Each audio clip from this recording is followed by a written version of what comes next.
नमस्कार विद्यार्थी मित्रांनो, मी अजित सोनवणे आपणा सर्वांचं स्वागत करतो आपल्या अजित सोनवणे अकॅडमीमध्ये। आजचा हा आपला दुसरा पार्ट आहे। आजच्या व्हिडिओमध्ये आपण 2016 बाल मानसशास्त्र वाद्यपदशास्त्र याची PYQ पाहणार आहोत। सर्वांना विनंती आहे की व्हिडिओ कोणीही फॉरवर्ड करून बघू नका। आपला उद्देश फक्त प्रश्न जाणून घेणे, प्रश्नाचं उत्तर काय आहे हे जाणून घेणे नाही, तर त्या प्रश्नाची कन्सेप्ट आपल्याला क्लिअर होणं गरजेचं आहे। म्हणजे जर एकदा तुमची कन्सेप्ट क्लिअर झाली तर त्या कन्सेप्टवरती तुम्हाला कोणताही प्रश्न विचारला गेला तरी त्याचं उत्तर तुम्हाला देता येईल। ओके, चला तर व्हिडिओला सुरुवात करूया। त्या अगोदर जे विद्यार्थी मित्र आपल्या चॅनलवरती नवीन आहेत त्यांनी सर्वांनी चॅनलला सबस्क्राईब करायचं आहे, व्हिडिओला लाईक करायचं। ओके, चला सुरुवात करूयात। बघा, आजच्या सेशनमधला आपला पहिला प्रश्न,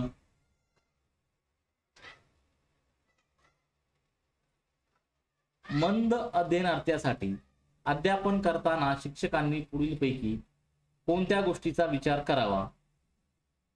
पर्याय दिलेले आहेत। बघा, मंद अध्ययनार्थ्याबद्दल सहानुभूतीपूर्ण दृष्टिकोन असावा, मंद अध्ययनार्थ्याच्या गतीने शिक्षकाचे अध्यापन मिळते जुळते असावे। ठीक आहे, मध्य अध्ययनार्थ्याचा अभ्यासक्रम तात्विक स्वरूपाचा असावा, अध्यापन करताना अमूर्त गोष्टींची उदाहरणे द्यावीत। आणि पर्याय दिलेले आहेत अ आणि ब, ब आणि क, क आणि ड, त्याचबरोबर चौथा आहे अ आणि ड। बघा, या जर आपण विधानांचा विचार केला तर मंद अध्ययनार्थ्याबद्दल मत सहानुभूतीपूर्ण दृष्टिकोन असावा। ठीक आहे, काही अडचण नाही। ओके, त्याचबरोबर ब बघा, मंद अध्ययनार्थ्याच्या गतीने शिक्षकाचे अध्यापन मिळते जुळते असावे, हे पण ठीक आहे, काही हरकत नाही। पुढे बघा, मंद अध्ययनार्थ्याच्या अभ्यासक्रम तात्विक स्वरूपाचा नाही, तात्विक स्वरूपाचा बिलकुल नाही। अध्यापन करताना अमूर्त गोष्टी नाही, अमूर्त गोष्टी सांगून किंवा त्या गोष्टींची उदाहरणे देऊन काही फायदा नाही। म्हणजे या ठिकाणी फक्त अ आणि ब हे आपलं उत्तर असेल। पर्याय क्रमांक आहे का बघा, हा 1। ओके, चला पुढील प्रश्न बघूयात। व्यक्तिभेद निर्माण होण्यातील प्रमुख घटक परिस्थिती होय, त्या संदर्भात खाली दिलेले कोणते विधान योग्य नाही? प्रश्न निगेटिव्ह आहे, आपलं उत्तर ही निगेटिव्ह द्यावं लागेल। ठीक आहे, बघा, जन्मानंतर बाहेर जी भौतिक व सामाजिक परिस्थिती असते त्याचा बालकावर परिणाम होतो। एकाच आई वडिलांचे मुले तात्कालिक कौटुंबिक परिस्थितीमुळे व त्यांच्या कुटुंबातील भिन्न स्थानामुळे असत नाहीत। झोपडपट्टीत राहणारी मुले व सदन, या ठिकाणी थोडीशी काय समजून घ्या, सदन कुटुंबात राहणारी मुले यांच्या जाणीवेत समशक्ती व वर्तनामध्ये फरक आढळतो। सारखी बुद्धिमत्ता असलेली पण आर्थिक विषमता असलेली मुले यांच्यामध्ये शैक्षणिक दृष्ट्या फरक पडत जातो। ओके, आता योग्य काय नाही बघा याच्यातलं। जन्मानंतर बाहेर जी भौतिक व सामाजिक परिस्थिती असते त्याचा बालकावर परिणाम होतो, नक्कीच होतो। ठीक आहे, एकाच आई वडिलांची मुले तात्कालिक कौटुंबिक परिस्थितीमुळे व त्यांच्या कुटुंबातील भिन्न स्थानामुळे असत नाहीत, हे चुकीचं आहे। ठीक आहे, पुढे बघूया। झोपडपट्टीत राहणारी मुले व सदन कुटुंबात राहणारी मुले यांच्या जाणीवेत समशक्ती व वर्तनामध्ये फरक आढळतो, नक्कीच। सारखी बुद्धिमत्ता असलेली पण आर्थिक विषमता असलेली मुले यांच्यामध्ये शैक्षणिक दृष्ट्या फरक पडत जातो, हे पण बरोबर आहे। फक्त या ठिकाणी काय, पर्याय क्रमांक 2 हे योग्य नाही। आपल्याला विचारलं काय, कोणतं विधान योग्य नाही, तर पर्याय क्रमांक 2 हे या प्रश्नाचं अचूक उत्तर असेल। ठीक आहे, चला पुढील प्रश्न बघूया। अनुवंशाचा अध्ययनावर परिणाम होतो या विधानाला खालीलपैकी कोणती विधाने पुष्टी देतात? अध्ययनात विद्यार्थ्याच्या जन्मजात क्षमतांचा विचार आवश्यक असतो, बालकाच्या विकासाची दिशा अनुवंशिकतेवरून ठरवता येते, प्रत्येकाची उपजत वृत्ती व कल लक्षात घेऊन अध्ययन प्रक्रियेचे नियोजन व मापन करावे, बालकामध्ये आढळणारी व्यक्तिभिन्नता ही अनुवंशिकतेच्या भिन्नतेमुळे आढळते। पर्याय आपल्याला खाली 4 दिलेले आहे। यामध्ये बघा, अनुवंश हा एक घटक आहे। याच्यामध्ये काय की बघा, पर्याय अध्ययनात विद्यार्थ्याच्या जन्मजात क्षमतांचा विचार आवश्यक असतो, बरोबर आहे। बालकांच्या विकासाची दिशा अनुवंशिकतेवरून ठरवता येते, नक्की। प्रत्येकाची उपजत वृत्ती कल लक्षात घेऊन अध्ययन प्रक्रियेचे नियोजन व मापन करावे, बरोबर आहे। बालकामध्ये आढळणारी व्यक्ती भिन्नता ही अनुवंशिकतेच्या भिन्नतेमुळे आढळते। हो, ठीक आहे, चला।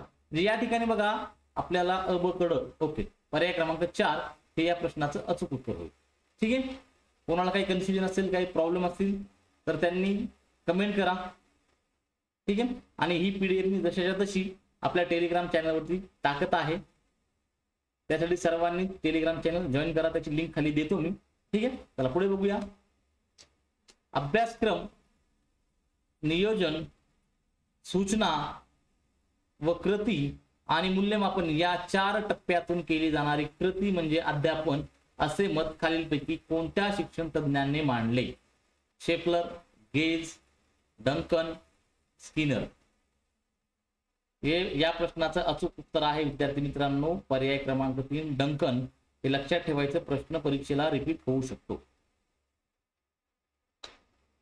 मग आता 6वा प्रश्न आहे.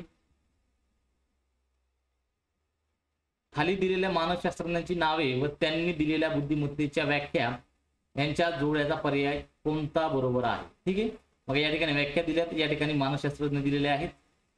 ओके. त्या अगोदर आपण काय करूया की कमीत कमी तुम्हाला यातल्या 1 ते 2 व्याख्या माहित असणं गरजेचं आहे. आपण मागच्या व्हिडिओमध्ये देखील व्याख्या मी सविस्तर काही दिलेल्या आहेत, त्याचा एक स्क्रीनशॉट टाकलेला आहे मी त्यात, तो बघून घ्या. ज्यांनी पाहिला असेल त्यांनी तो बघून घ्या. बघा या ठिकाणी पुढे व्याख्या दाखवतो मी तुम्हाला. बुद्धिमत्ता म्हणजे बदलत्या परिस्थितीत नव्या गरजा भागवण्यासाठी वेगवेगळ्या प्रकारे विचार करण्याची शक्ती, असं कोणी म्हटलं? स्टर्न यांनी म्हटलेलं आहे. ही एक व्याख्या लक्षात राहू द्या. ओके. पुढे बघा. पूर्वानुभवाच्या आधारे नैसर्गिक कल सुधारण्याची क्षमता म्हणजे बुद्धी, अशी व्याख्या कोणी केली? मॅकडिगल. ठीक आहे. स्टर्न यांची एक आणि मॅकडिगल यांची एक व्याख्या तुम्हाला लक्षात असू द्या. ओके. बघा आता मॅकडिगल यांची व्याख्या काय आहे? नैसर्गिक कल सुधारण्याची क्षमता आहे का याच्यामध्ये? बघा, पूर्वानुभवाच्या आधारे नैसर्गिक कल सुधारण्याची क्षमता, मॅकडिगल. ओके. म्हणजे 2 ला काय होईल? क. ठीक आहे. 2 ला क बघा किती ठिकाणी दिलेला आहे? इथे 1 मध्ये दिलंय आणि 2 मध्ये पण दिलेलं आहे. ओके. 2 ला क आहे. ठीक आहे. परंतु आपण स्टर्नची बघूया. विल्यम स्टर्न यांनी काय व्याख्या केलेली आहे की बुद्धिमत्ता म्हणजे बदलत्या परिस्थितीत नव्या गरजा भागवण्यासाठी वेगवेगळ्या प्रकारे विचार करण्याची शक्ती. नव्या गरजा भागवण्यासाठी वेगवेगळ्या प्रकारे विचार करण्याची शक्ती. बघा, बदलत्या परिस्थितीत नव्या गरजा भागवण्यासाठी लागणारी विचारशक्ती, असं कोणी? तर विल्यम स्टर्न. आता या ठिकाणी 2 ऑप्शन मध्ये आपल्याला बघा की 4 ला ड कुठे आहे? ओके. 4 ला ड पर्याय क्रमांक 2 आणि या बाकी 2 तर तुम्ही वाचून घ्या, काही हरकत नाही. ठीक आहे. म्हणजे या प्रश्नाचं अचूक उत्तर काय असेल? पर्याय क्रमांक 2. आणि असे जोड्या लावा जर प्रश्न आले तर त्यामध्ये तुम्हाला व्याख्या पाठ असणं गरजेचं आहे. आपण मागच्या व्हिडिओमध्ये काही व्याख्या दिलेल्या आहेत, त्या व्याख्या तेवढ्याच जरी केल्या तुम्ही तरी पुरेसं आहे. बघा पुढे. प्राथमिक स्वरूपाची मानसिक क्रिया म्हणजे संवेदना. या संदर्भातील पुढीलपैकी कोणती विधाने असत्य आहेत? असत्य आहेत. ओके. बघा, संवेदना ही शुद्ध निर्भेळ असेलच असे नाही. कोणतीही संवेदना निर्माण होण्यासाठी बाह्य उद्दीपकाची आवश्यकता असते. संवेदना निर्माण होणे आपल्या इच्छेवर अवलंबून असते. विविध प्राण्यांच्या संवेदन क्षमता भिन्न असतात. आपण थोडक्यात संवेदनेबद्दल थोडक्यात माहिती घेऊ. बघा, संवेदना आणि अवबोधन प्रतिमा. ठीक आहे. याच्यामध्ये सुरुवातीलाच बघा इथे या ठिकाणी मी अंडरलाईन करतो, संवेदना ही शुद्ध, स्वच्छ आणि निर्भळ असते. ओके. त्यानंतर पुढे पहा, पुढचं वाक्य काय दिले? संवेदना निर्माण होणे आपल्या इच्छेवर अवलंबून असते. बघा या ठिकाणी असेल, कोणतीही संवेदना निर्माण होण्यासाठी बाह्य उद्दीपकाची आवश्यकता असते. ठीक आहे. आपल्याला 2 वाक्य दिसत आहेत इथे. संवेदना निर्माण होण्यासाठी बाह्य उद्दीपकाची आवश्यकता असते. संवेदना ही काय आहे? शुद्ध, स्वच्छ आणि निर्भळ असते. ठीक आहे.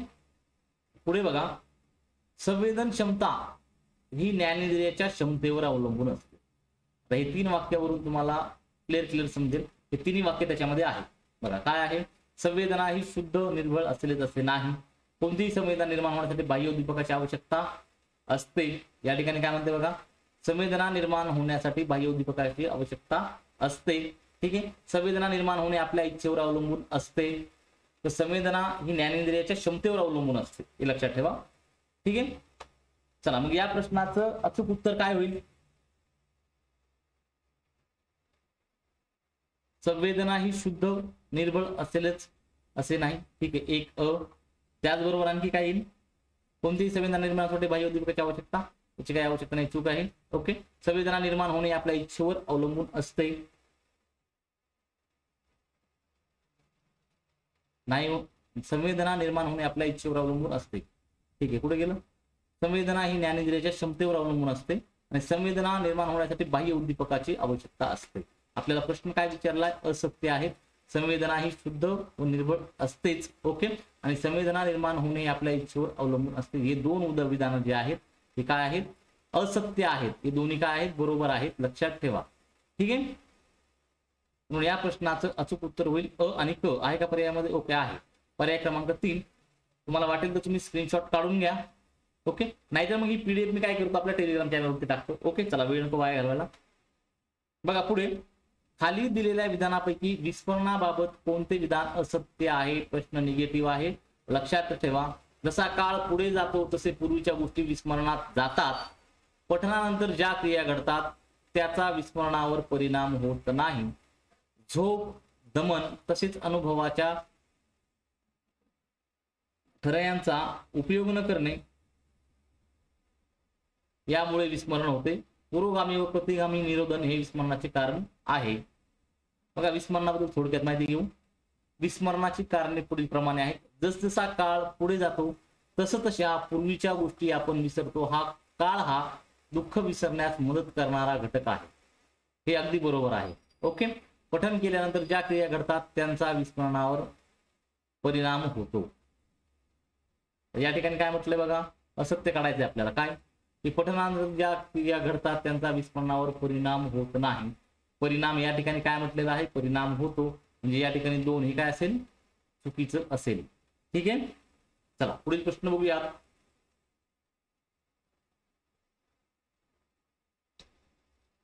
अध्ययन या संज्ञेस खालीलपैकी कोणते विधान लागू पडत नाही. अध्ययनामध्ये निर्माण होणारे वर्तन बदल टिकाऊ स्वरूपाचे असतात. नैसर्गिकपणे होणारे बदल यामध्ये समाविष्ट असतात.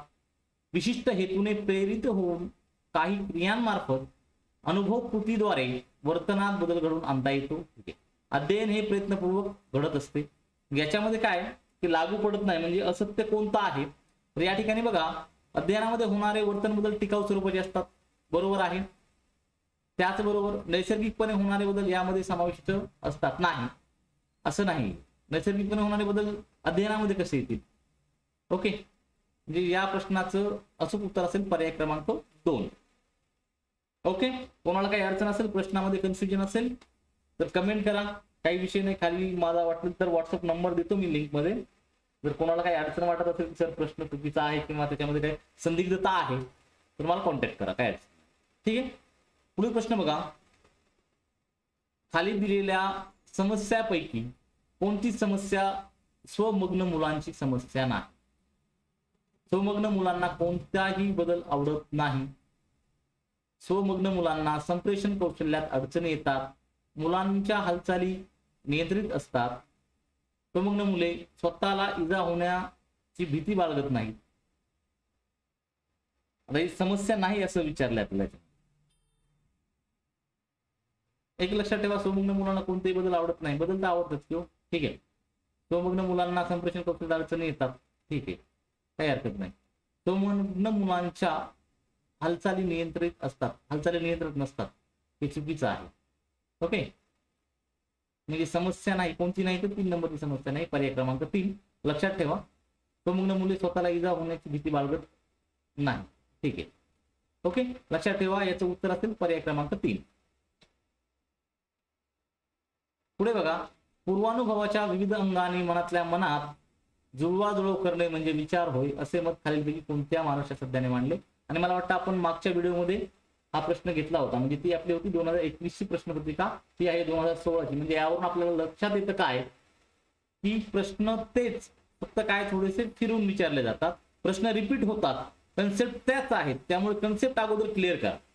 ठीक आहे, बघा, पूर्वानुभवाच्या विविध अंगाची मनातल्या मनात जुळवाजुळव करणे म्हणजे विचार होय, याचं कोणी म्हटलं तर मन यांनी म्हटलेलं आहे.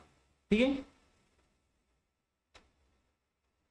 खालील दिलेल्या विधानापैकी अवधानाबाबत कोणते विचार असत्य आहे. असत्य बघा, आणि निगेटिव्ह प्रश्न विचारण्याचा कल त्यांचा वाढलेला आहे.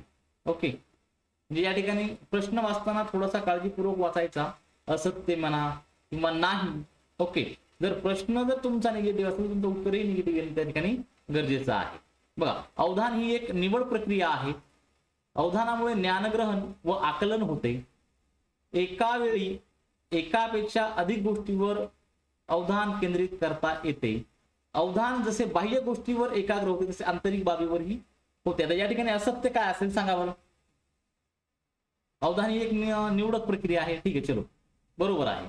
अवधानामुळे ज्ञानग्रहण व आकलन होते. हा बरोबर आहे, काय अडचण नाही. एका वेळी एकापेक्षा अधिक गोष्टीवर अवधान केंद्रित करता येते, नाही ना, शक्य नाहीये.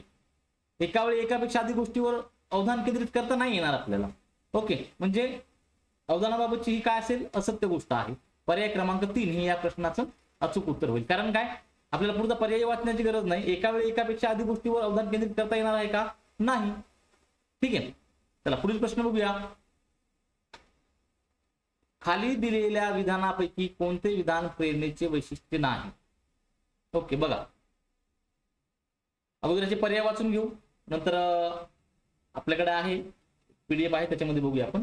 मानवी वर्तनाला दिशा देण्याचे सामर्थ्य प्रेरणेत आहे. ठीक आहे, प्रेरणेमुळे विशिष्ट गोष्टींची निवड होते. प्रेरणेमुळे शारीरिक व मानसिक असमतोल निर्माण होतो.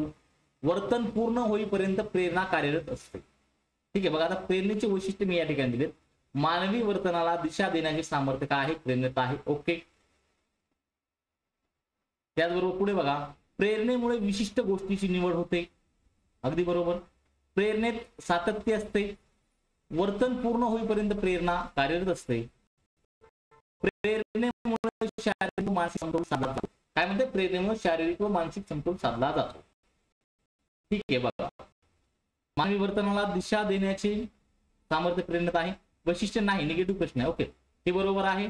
प्रेरणेमुळे विशिष्ट गोष्टीची निवड होते. ठीक आहे, प्रेरणेमुळे शारीरिक व मानसिक असमतोल निर्माण होतो. नाही ना, असमतोल नाही. बघा या ठिकाणी काय, असमतोल. आपण इथे बघा पुढे मला प्रेरणेमुळे शारीरिक व मानसिक समतोल साधला जातो, असमतोल नाही.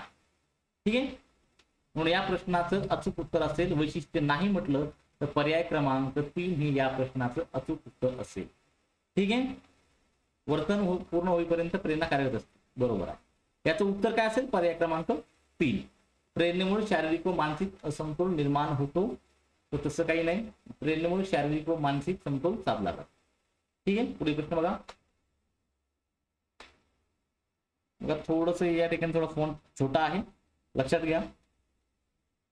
तरी मी वाचून दाखवतो. अध्ययन संक्रमणाचे प्रकार व त्यांची उदाहरणे यांच्या जोड्यांचा पर्याय कोणता. अध्ययन संक्रमण महत्वाचा घटक आहे. प्रत्येक परीक्षेत यावरती प्रश्न विचारला जातो.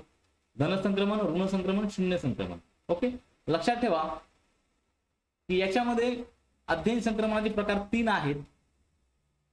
त्याच्यामध्ये जे धन संक्रमण आहे, धन संक्रमण याला काय म्हणायचं, पॉझिटिव्ह ट्रान्सफर. ऋण संक्रमण निगेटिव्ह ट्रान्सफर आणि शून्य संक्रमण झिरो ट्रान्सफर. ओके, तर याच्यामध्ये एक लक्षात ठेवा की धन संक्रमणामध्ये अनुकूल परिणाम होतो, ऋण संक्रमणामध्ये प्रतिकूल परिणाम होतो आणि जे झिरो ट्रान्सफर आहे, शून्य संक्रमण, याच्यामध्ये कोणताही परिणाम होत नाही.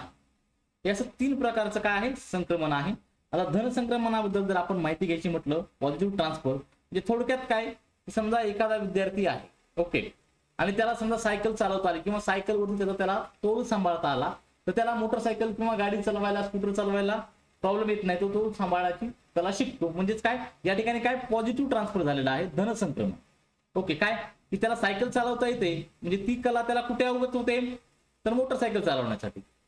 ठीक आहे, याला माझं धन संक्रमण. किंवा संस्कृतचा जो अभ्यास आहे तो मराठीत काय करतो, लागू पडतो किंवा तो मराठी शिकण्यास मदत करतो. अशी आपल्याला अनेक उदाहरणं सांगता येतील. ते धन संक्रमण झालं म्हणजे काय, की एक लक्षात घ्या की एका परिस्थितीत केलेल्या अध्ययनाचा दुसऱ्या परिस्थितीत काय होता, अनुकूल परिणाम. म्हणजे काय, की एका परिस्थितीत केलेल्या अध्ययनाचा दुसऱ्या पद्धतीत करावयाच्या अध्ययनावर जो अनुकूल परिणाम होतो, म्हणजे पॉझिटिव्ह, लक्षात ठेवा, त्याला म्हणायचं धन संक्रमण. ओके, बघा आता या ठिकाणी जर्मन भाषा शिकताना अडखळणारा विद्यार्थी इंग्रजी देखील हळू वाचतो. गणित विषय पक्का असूनही विद्यार्थ्याला जमत नाही.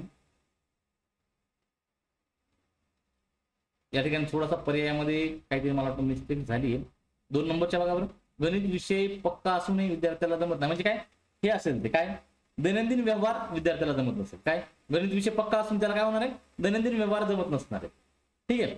त्यानंतर टंकलेखन येणाऱ्यास तंतुवाद्य लवकर शिकता येते. ठीक आहे. बघा आता या ठिकाणी धनसंक्रमणामध्ये याचं उदाहरण जर असेल तर 1 नंबर बघा, धनसंक्रमण पॉझिटिव्ह कशामध्ये येते, जर्मन भाषा शिकताना विद्यार्थी अडखळणारा विद्यार्थी इंग्रजीत देखील हळू असतो, नाही होणार.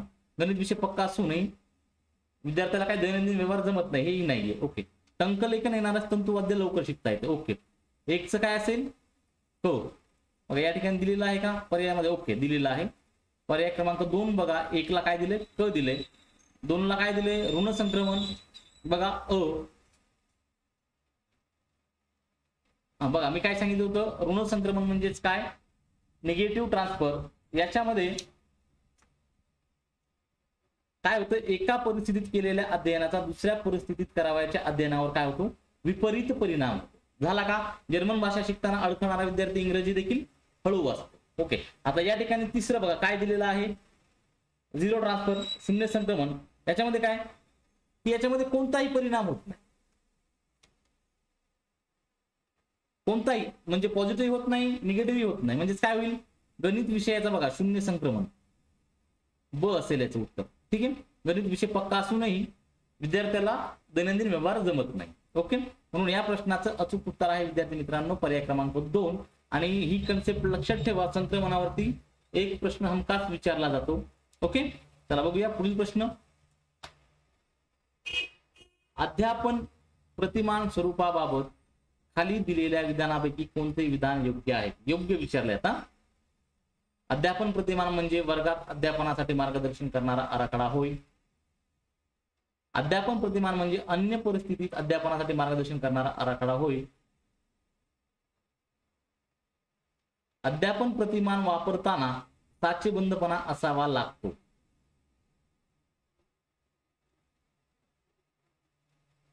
बघा या ठिकाणी काय, अध्यापन प्रतिमान म्हणजे वर्गात अध्यापनासाठी मार्गदर्शन करणारा आराखडा होय. ठीक आहे. चलो, अध्यापन करणारा प्रतिमान म्हणजे अध्यापन प्रतिमान म्हणजे अन्य परिस्थितीत अध्यापनासाठी मार्गदर्शन करणारा आराखडा होय. ठीक आहे. चला हेही बरोबर आहे. पहिलं अ बरोबर आहे, ब देखील बरोबर आहे. बघा क वाचूया. अध्यापन प्रतिमान वापरताना साचेबंदपणा असावा लागतो. नाही, साचेबंदपणाची काय आवश्यकता आहे, नाही, हे होणार नाही. म्हणजे योग्य विधान कोणतं असेल, अ आणि ब आहे का ऑप्शन. बघा पर्याय क्रमांक 1च दिलेला आहे, हे या प्रश्नाचं अचूक उत्तर असेल. बघा पुढे, प्रतिष्ठा प्राप्त झालेल्या, प्रसिद्धी मिळालेल्या किंवा गुण संपन्न असणाऱ्या दुसऱ्या व्यक्तीच्या सानिध्यात राहून तिचा आपला घनिष्ठ संबंध आहे किंवा तिच्याशी आपले नाते आहे असे भासून आपली उणीव झाकण्याचा प्रयत्न करणे हे खालीलपैकी कोणत्या संरक्षण यंत्रणेचे प्रकारात दिसते. ठीक आहे. विस्थापन, प्रतिपूरण, तादात्म्य, कृतक समर्थन. आपण मागच्या व्हिडिओमध्ये एक प्रश्न घेतला होता बघा, कोणता, की परीक्षेत कोणताही अभ्यास न करता तो मुलगा काय म्हणतो की मला चांगले मार्क मिळाले. म्हणजे ते काय होतं, त्याने त्याच्या कृतीचं काय केलं होतं, समर्थन केलं होतं. ठीक आहे. आता या ठिकाणी काय म्हणते, प्रतिष्ठा प्राप्त झालेल्या व्यक्ती म्हणजे समजा काय, एखादी मोठी व्यक्ती आहे तिच्या सानिध्यात राहून काय की म्हणजे आपल्या उणीवा झाकण्याचा प्रयत्न करणं, हे कशामध्ये मोडेल, तर हे येईल मला वाटतं तादात्म्य. पर्याय क्रमांक 3 तादात्म्य. आता विस्थापन, प्रतिपूरण आणि तादात्म्य, ओके सॉरी तादात्म्य, कृतक समर्थन याच्यावरती एक प्रश्न हमखास विचारला जातो. तरी आपण थिअरॉटिकल लेक्चर, आपले PYQ संपल्यानंतर आपण बालमानसशास्त्राचे काय करणार आहोत, थिअरॉटिकल लेक्चर घेणार आहोत. त्या लेक्चरमध्ये या सगळ्या कन्सेप्ट मी तुमच्या क्लिअर करू, परंतु एक प्रश्नामध्ये देखील जेवढं होईल तेवढं कव्हर करण्याचा प्रयत्न करू. ठीक आहे. या प्रश्नाचं अचूक उत्तर असेल पर्याय क्रमांक 3 तादात्म्य. ठीक आहे. चला पुढे बघूया. खालीलपैकी कोणती वर्तन अभ्यासाची पद्धती ही शास्त्रशुद्ध वस्तुनिष्ठ असून काढलेले निष्कर्ष अधिक विश्वसनीय असतात. निरीक्षण पद्धती, प्रायोगिक पद्धती, सर्वेक्षण पद्धती, जीवन वृत्तांत. अधिक विश्वसनीय म्हटलं या ठिकाणी.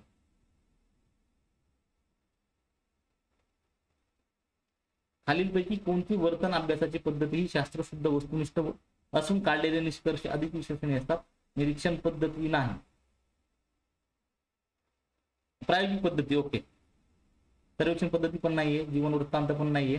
ओके. या प्रश्नाचं अचूक उत्तर असेल काय, निष्कर्ष काढला जातो लक्षात घ्या काय की शास्त्रशुद्ध वस्तुनिष्ठ असून काढलेले निष्कर्ष काय असतात, अधिक विश्वसनीय असतात. प्रायोगिक पद्धतीमध्ये निष्कर्ष काढले जातात. ठीक आहे, हे लक्षात असू द्या. म्हणून या प्रश्नाचं उत्तर आहे प्रायोगिक पद्धती. बघा पुढचा प्रश्न बघा, शेषावस्थेतील बालकांचा विकास होण्याच्या दृष्टीने पुढीलपैकी कोणत्या बाबी योग्य आहेत? शिशुशाळेतून दिले जाणारे शिक्षण हे औपचारिक स्वरूपाचे असावे. ठीक आहे, नाही, औपचारिक नसतं ते. शैक्षणिक कार्यक्रमाची कालमर्यादा कमी वेळाची असावी. बालकांना चांगल्या सवयी लावाव्यात. ठीक आहे बा, बरोबर आहे. बालकांकडून अनेक कृती करून घ्याव्यात. पायामध्ये योग्य आहेत. कोणत्या कृती योग्य आहेत? बघा या ठिकाणी कार्यक्रमाची कालमर्यादा कमी वेळाची असावी. ठीक आहे, हे औपचारिक नसावं. लक्षात ठेवा काय असतं, शिशु शाळेतून दिले जाणारे शिक्षण हे औपचारिक नसतं. लक्षात ठेवा, हा चुकीचा पर्याय आहे. बालकांना चांगल्या सवयी लावाव्यात. ठीक आहे, बालकांकडून अनेक कृती करून घ्याव्यात. हे पण बरोबर आहे. ब क ड दिसते का पर्याय? बघा, हा पर्याय क्रमांक 3 हे या प्रश्नाचं अचूक उत्तर असेल. ठीक आहे, इथपर्यंत कोणाला काही अडचण तर नसायला पाहिजे. असेल तर कमेंट करा, काही विषय नाही. ओके, आणि जे विद्यार्थी मित्र आपल्या चॅनलवरती नवीन आहेत त्या सर्वांनी चॅनलला सबस्क्राईब करा, व्हिडिओला लाईक करा, शेअर करा. ओके, पुढील प्रश्न बघूयात. खालीलपैकी कोणता गट हा मूल्यमापनाच्या निरीक्षण तंत्राचा योग्य गट आहे? ओके, जरा प्रश्न क्रिटिकल वाटतोय का? लक्षात घ्या मित्रांनो, आयोगाने हा प्रश्न रद्द केलेला आहे. या पर्यायामध्ये त्याचं उत्तर दिलेलं नाही त्यामध्ये. ठीक आहे, म्हणजे जे आपलं काही महाराष्ट्र राज्य परीक्षा परिषद आहे त्यांनी 2016 हा प्रश्न काय केला होता, रद्द केला होता. तर यामध्ये आपण वेळ नको वाया घालवायला. पुढचा प्रश्न बघा, थॉर्नडाईकच्या संयोजनवादी उपपत्तीचा पाया कोणता आहे? एडवर्ड थॉर्नडाईक असे एक मानसशास्त्रज्ञ होते. त्यांनी काय केलं होतं, त्यांनी प्रयोग केला होता. कोणता? उपपेटिकेचा. आणि उपपेटिकेमध्ये मांजर ठेवलं होतं. त्यांनी त्या मांजराला त्यांनी काय केलं, त्या पेटीमध्ये बंद केलं आणि त्यांना त्या मांजराला दिसतील असे एका प्लेटमध्ये काय ठेवले होते, मासे ठेवले होते. म्हणजे थोडक्यात, आणि ते मासे ठेवल्याबरोबर म्हणजे पहिल्या दिवशी त्याची एकदम काय झाली, समजा तो इकडे हात मारतो तिकडे हात मारतो, दरवाजा काय उघडत नाही. नंतर कालांतराने तिथे एक दोरी असते, ती दोरी अनावधानाने त्याच्याकडून काय केली जाते, ओढली जाते. दरवाजा उघडतो, तो मासे खातो आणि परत मध्ये जातो. कालांतराने त्याला समजतं की दोरी ओढलं की काय होतो, दरवाजा उघडतो बा. ओके, कारण म्हणजे याच्यात थॉर्नडाईक यांनी जे मांडलेलं आहे शिक्षणाच्या बाबतीत, म्हणजे माणूस काय करतो, चुकत काय करतो, शिकत असतो. ओके, त्याचं एडवर्ड थॉर्नडाईक आपण थेरोटिकल लेक्चर मध्ये बघणारच आहोत, परंतु एक या ठिकाणी आले म्हणून मी सांगितलं तुम्हाला. बघा चला याचे पर्याय वाचूया आपण. मानसशास्त्रीय निष्कर्ष हे रक्ताभिसरण संस्थेशी निगडीत असणे, चेतक व प्रतिसाद यांच्यामध्ये परस्पर संबंध निर्माण होणे, अध्ययन प्रक्रियेत प्रतीला महत्व न देणे, चेतकाचे प्रतिसादाची साहचर्य निर्माण झाले नाही तरीही अध्ययन होणे. ओके, यांनी काय विचारले की थॉर्नडाईक यांच्या संयोजनवादी उपपत्तीचा पाया कोणता? बघा याच्यामध्ये काय आहे, मी तुम्हाला सांगितलं आता उदाहरण काय, ते पेटिकेचं मांजर आणि मासे. म्हणजे थोडक्यात काय, चेतक आणि प्रतिसाद. बघा या ठिकाणी काय, चेतक आणि प्रतिसाद यांच्यामध्ये परस्पर संबंध निर्माण होणे. ठीक आहे, या प्रश्नाचं अचूक उत्तर असेल. चेतक व प्रतिसाद यांच्यामध्ये काय आहे, परस्पर संबंध निर्माण होणे, हे लक्षात ठेवायचे. बघा पुढील प्रश्न बघूयात. डॅनियल गोलमन यांच्या भावनिक बुद्धिमत्तेच्या घटकातील व्यक्तिगत व सामाजिक क्षमता व त्यांची लक्षणे यांच्या योग्य जोड्यांचा पर्याय कोणता? आत्मपरिचय, अभिप्रेरणा, सद्गुणनीती, त्याचबरोबर आत्मनियंत्रण. बघा या ठिकाणी आता आत्मपरिचय म्हणजे काय असेल? बघा या ठिकाणी 1 नंबरचा पर्याय बघा, आत्मपरिचय, इतरांच्या कमतरता व क्षमता समजून घेणे. हे कसं होईल आत्मपरिचय? स्वतःच्या वर्तनाची स्वतः जबाबदारी घेणे नाही. आपल्या भावना, अभिरुची, कमतरता शोधणे. ओके, बघा आत्मपरिचय काय होईल, आपल्या भावना, अभिरुची व कमतरता शोधणे. म्हणजे थोडक्यात आत्मपरिचय, आपल्या स्वतःबद्दल, आपल्या स्वतःमध्ये काय कमी आहेत, आपल्या भावना काय आहेत हे शोधणे म्हणजे काय, आत्मपरिचय. ओके, आता अभिप्रेरणा म्हणजे काय येईल, इतरांच्या क्षमता समजून घेणे नाही, स्वतःच्या वर्तनाची स्वतः जबाबदारी घेणे नाही. अभिप्रेरणा हे असेल. अपयशाची कारणे शोधून पुन्हा प्रयत्नशील राहणे. मग अशी पर्याय आहेत का याच्यामध्ये? आत्मपरिचय क एकाच ठिकाणी दिले बोर्ड क. या ठिकाणी पर्याय क्रमांक 3 लक्षात घ्या. ओके. त्यानंतर 3 ला काय तर गुण ती म्हणजे काय? इतरांच्या कमतरता क्षमता समजून घेणे. आत्मनियंत्रण. आत्मनियंत्रण म्हणजे काय? स्वतःच्या वर्तनाची स्वतः जबाबदारी घेणे. ठीक आहे. चला याचं काय आहे? पर्याय क्रमांक 3 हे उत्तर आहे. पुढे बघा. बालगुन्हेगारी टाळण्यासाठी पुढीलपैकी कोणत्या गोष्टी म्हणजे कोणत्या बाबी सहाय्यभूत ठरतील?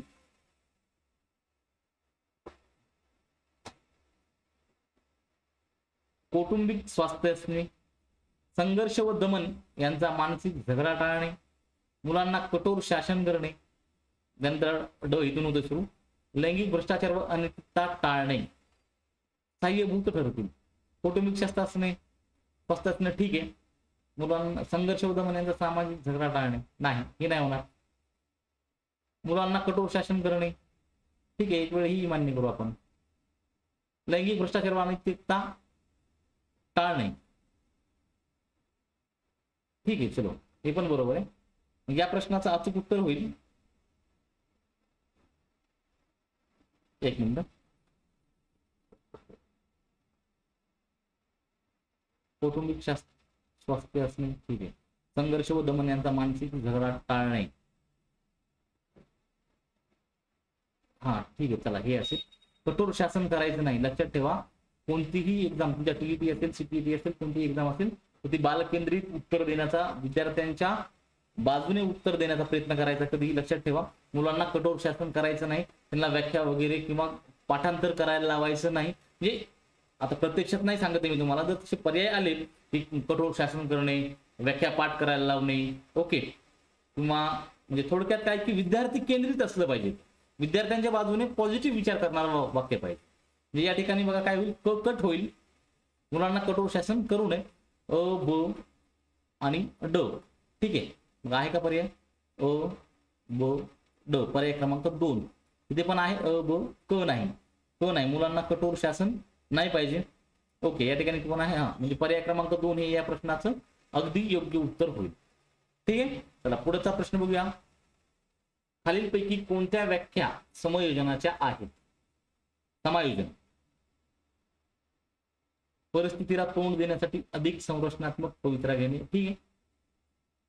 व्यक्तिगत आवडी निवडी, गरजा तसेच सामाजिक घटक यांना अनुसरून योग्य त्या समाजमान्य प्रतिक्रिया देणं बरोबर आहे. परिस्थितीचा विचार करून अनुरूप संबंध प्रस्थापित करणे. म्हणजे एक लक्षात घ्या, तिन्ही विधानं वाचल्यानंतर किंवा तिन्ही व्याख्या वाचल्यानंतर तुम्हाला असं लक्षात येईल या तिन्हीच्या तिन्ही काय आहेत, बरोबर आहे. ओके, म्हणून या प्रश्नाचं अबक सर्व आहे. पर्याय क्रमांक 4 हे या प्रश्नाचं अचूक उत्तर असेल. व्यक्तिमत्व म्हणजे शरीर रचना,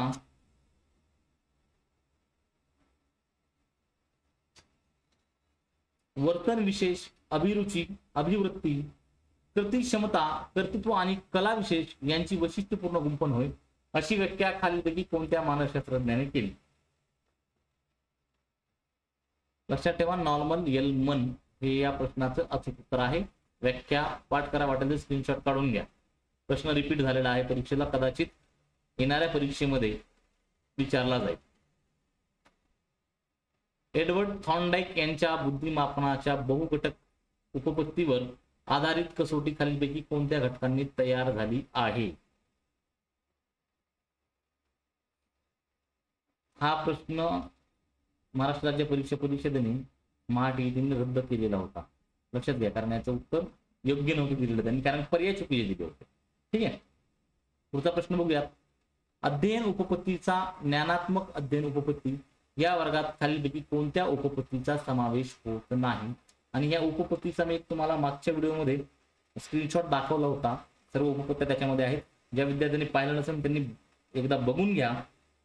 ओके, त्याच्यामध्ये बघा काय ज्ञानात्मक अध्ययन उपपत्ती, याच्यामध्ये काय येणार नाही. एक कौलची समाकारादी आहे, लेखिक लगिना आहे, टॉलमिंटी संकेत अध्ययन पण आहे, तीन साधक नाही, हे नाही येणार आहे.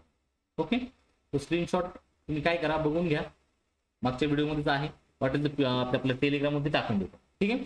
चला पुढचा प्रश्न बघूया. बाह्य जगाचे ज्ञान मिळवणारी अवबोध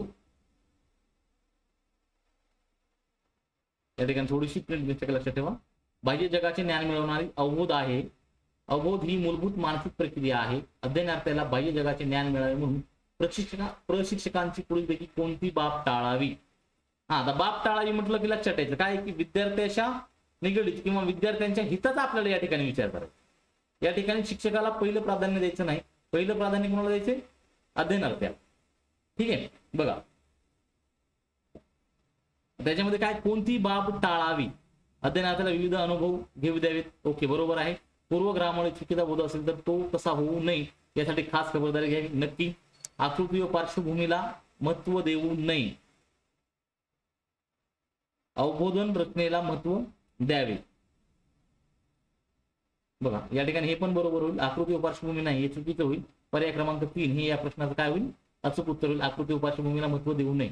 ठीक आहे ना. पार्श्वभूमी कशी असेल काय असेल त्याला महत्व देण्यात काय मजा नाही. म्हणजे थोडक्यात काय की विद्यार्थ्याच्या हिताचा आपल्याला या ठिकाणी काय करायचा आहे? विचार करायचा. हे तिन्ही पर्याय आपल्याला योग्य वाटतात. अध्ययनार्थ्याला विविध अनुभव घेऊ द्यावेत. ठीक आहे. पूर्वग्रहामुळे चुकीचा बोध असेल तर तो तसा होऊ नये यासाठी खबरदारी घ्यावी. ठीक आहे. त्याचबरोबर अवबोधन रचनेला महत्व द्यावे हे देखील ठीक आहे. परंतु आकृती व पार्श्वभूमीला महत्व द्यावे नाही. त्याची पार्श्वभूमी काय आहे असा पूर्वग्रह शिक्षकाने काय आपल्या मनात तयार करू नये. म्हणजे ही बाब टाळली पाहिजे. ठीक आहे. म्हणून या प्रश्नाचा अचूक उत्तर पर्याय क्रमांक 3च. बघा पुढील प्रश्न बघूया. बॅगले यांच्या अध्ययन संक्रमणाच्या उपपत्तीमध्ये खालीलपैकी कोणत्या गोष्टीचा समावेश होतो? एखादी कृती सहेतुक व ध्येयनिष्ठ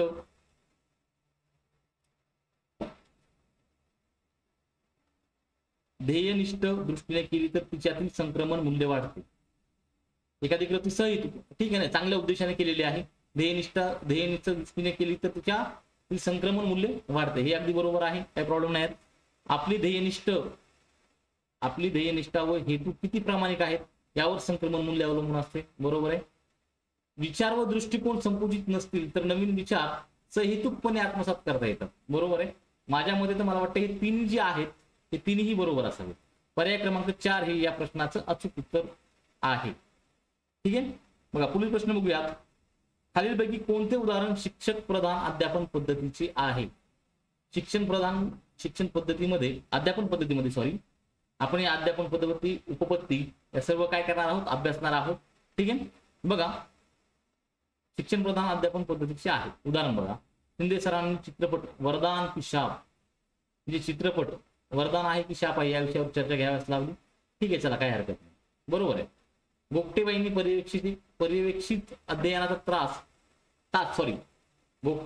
पर्यवेक्षित अध्ययनाचा तास शाळा सुटल्यावर घेतला. ठीक आहे ना, काय अडचण नाही. शर्मा सरांनी भूकंप या विषयावर भाषण दिले. बरं, चौथा पर्याय बघूया काय आहे. साबळेबाईंनी विद्यार्थ्यांना एक वैज्ञानिक समस्या सोडवण्यास दिली. ठीक आहे नाही. याच्यामध्ये बघा एक विचार करा, विद्यार्थी कशामध्ये ऍक्टिव्ह आहे? मला वाटतं या तिन्ही ऑप्शन मध्ये विद्यार्थी ऍक्टिव्ह असायला पाहिजे. कोणता? शिंदे सरांनी चित्रपट वरदान की शाप विषयावर चर्चा घेतली. याच्यामध्ये विद्यार्थी ऍक्टिव्ह आहे, बालकेंद्रित आहे, विद्यार्थ्याच्या हिताचा आहे. गोगटेबाईंनी पर्यवेक्षित अध्ययनाचा तास शाळा सुटल्यावर घेतला. काही हरकत नाही. याच्यामध्ये विद्यार्थी अपेक्षित आहेच. त्यानंतर काय?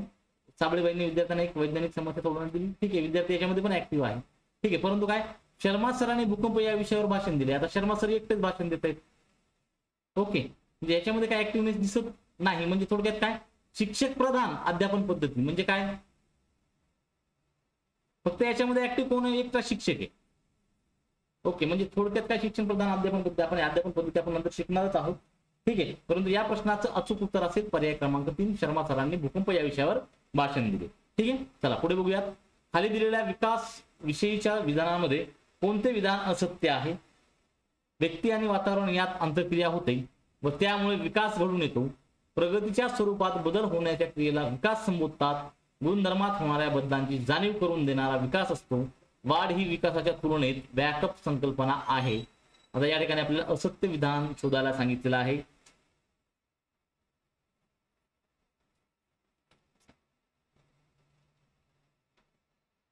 व्यक्ती आणि वातावरण यात आंतरक्रिया होते त्यामुळे विकास घडून येतो. बरोबर आहे. प्रगतीच्या स्वरूपात बदल होण्याच्या क्रियेला विकास म्हणतात. ठीक आहे. गुणधर्मात होणाऱ्या बदलांची जाणीव करून देणारा विकास असतो. ओके, वाढी विकासाच्या तुलनेत बॅकअप संकल्पना आहे ना. या असत्य विधान असेल पर्याय क्रमांक 4 हे या प्रश्नाचं अचूक उत्तर आहे. ओके, चला विद्यार्थी मित्रांनो, आज आपण मला वाटतं 2016चा आपण बालमानसशास्त्र या विषयाचे आपण 30 प्रश्न बघितलेले आहेत. तुमचा स्कोर किती आला ते पण कमेंट करा. 30 पैकी तुमचे किती उत्तर बरोबर आले हे मला खाली कमेंट करा. त्याचबरोबर आपलं मानसशास्त्राचं PYQ किंवा थेरोटिकल लेक्चर संपल्यानंतर आपण मराठी व परिसर अभ्यास याचे देखील PYQ सुरू करणार आहोत, थेरोटिकल लेक्चर सुरू करणार आहोत. त्यासाठी सर्वांनी PDF मध्ये म्हणजे थोडक्यात तुम्हाला परीक्षा घेऊन जे मटेरियल पाहिजे असेल त्यासाठी तुम्ही सर्वांनी आपला टेलिग्राम चॅनल जॉईन करायचा आहे. ओके, थांबू आपण या ठिकाणी, भेटू पुढील व्हिडिओमध्ये. धन्यवाद.